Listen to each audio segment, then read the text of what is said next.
Assalamualaikum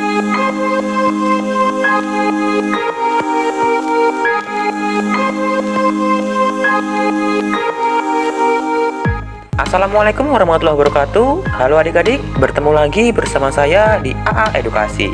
Pada video kali ini kita akan sama-sama mempelajari materi pendidikan Pancasila dan kewarganegaraan, khususnya untuk kelas 7 tingkat SLTP sederajat.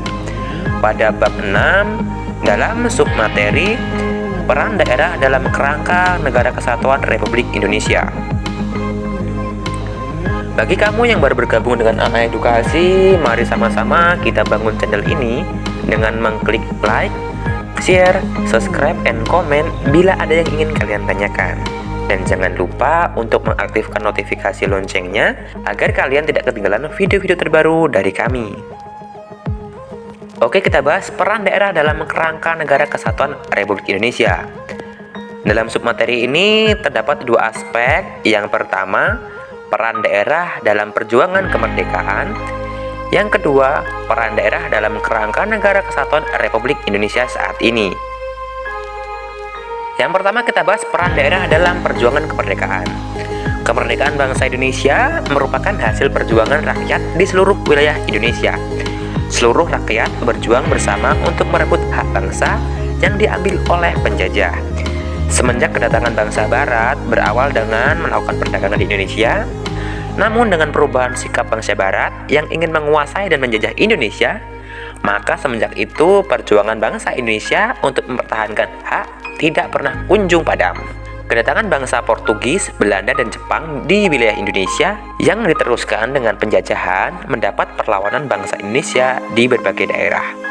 Perlawanan selama penjajahan Portugis antara lain perlawanan rakyat Maluku dipimpin oleh Sultan Harun, perlawanan rakyat Demak menyerang Malaka dipimpin oleh Pati Unus, dan menyerang Sunda Kelapa dipimpin oleh Falatihan. Selama penjajahan Belanda, banyak perlawanan antara lain perlawanan rakyat Aceh yang dipimpin oleh Cut Nyadin, Teku Umar, Panglima Polem, dan yang lain.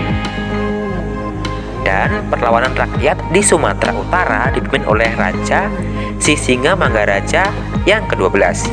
Perlawanan di daerah Jawa dengan tokohnya seperti Sultan Ageng Tirtayasa, Sultan Agung, dan Pangeran Diponegoro. Di Kalimantan, rakyat melawan penjajah dipimpin oleh Pangeran Antasari. Perlawanan rakyat Sulawesi dengan tokoh Sultan Hasanuddin dan Maluku dipimpin oleh Patimura, serta perlawanan rakyat Bali dipimpin oleh I Gusti Ketut Jelantik. Pada gambar di samping merupakan perlawanan rakyat Bali dalam pertempuran Puputan Manggarana. Perjuangan merebut kemerdekaan mengalami perubahan strategi setelah kebangkitan nasional 1908. Perjuangan yang sebelumnya bersifat fisik dan kedaerahan menjadi perjuangan dengan mengutamakan organisasi dan bersifat nasional. Pada saat perjuangan ini berdirilah organisasi perjuangan di beberapa daerah seperti Jong Minahasa, Jong Islamitanbon, Jong Ambon, Budi Utomo, Serikat Islam, Partai Nasional Indonesia, dan sebagainya. Juga muncul tokoh asal daerah di Indonesia yang menjadi tokoh nasional seperti Soekarno, Muhammad Husni Tamrin, Muhammad Hatta, Lim Koen Hian, Andi Patarani, A.A. Maramis, Ratu Harhari, dan tokoh nasional lainnya. Perjuangan ini terus berlanjut setelah kemerdekaan untuk mempertahankan kemerdekaan dari keinginan Belanda untuk menjajah kembali ke Indonesia. Berbagai peristiwa sejarah mencatat kegigihan para pejuang Indonesia mempertahankan kemerdekaan, seperti peristiwa pertempuran Ambarawa, peristiwa Bandung Lautan Api, Perang Gerilya Jenderal Sudirman, pertempuran 10 November 1945 di Surabaya, dan peristiwa perjuangan yang lainnya. Yang kedua kita bahas peran daerah dalam kerangka Negara Kesatuan Republik Indonesia saat ini. Kalian telah mempelajari peran daerah pada masa merebut dan mempertahankan kemerdekaan Indonesia. Coba amati gambar kekayaan alam yang ada di Indonesia berikut ini. Ini adalah salah satu kekayaan alam yang ada di Indonesia. Gambar tersebut merupakan sebagian kecil kekayaan alam yang ada di Indonesia yang tersebar di seluruh wilayah Indonesia. Indonesia merupakan negara dengan wilayah yang sangat luas. Sebagai negara kepulauan, wilayah lautan lebih luas dibandingkan luas daratan. Tanah kita dikenal dengan tanah yang subur. Berbagai jenis tanaman dapat tumbuh subur di Indonesia yang memberikan kemakmuran bagi rakyat Indonesia, juga memberikan penghidupan bagi berbagai satwa.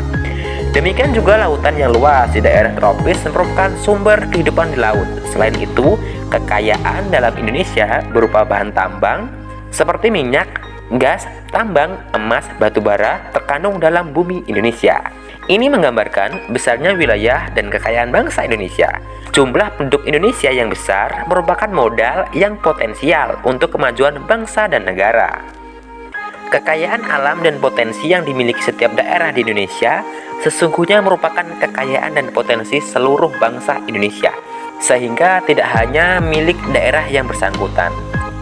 Pada pasal 33 ayat 3 Undang-Undang Dasar Negara Republik Indonesia tahun 1945 menyatakan bahwa bumi dan air dan kekayaan alam yang terkandung di dalamnya dikuasai oleh negara dan dipergunakan untuk sebesar-besar kemakmuran rakyat.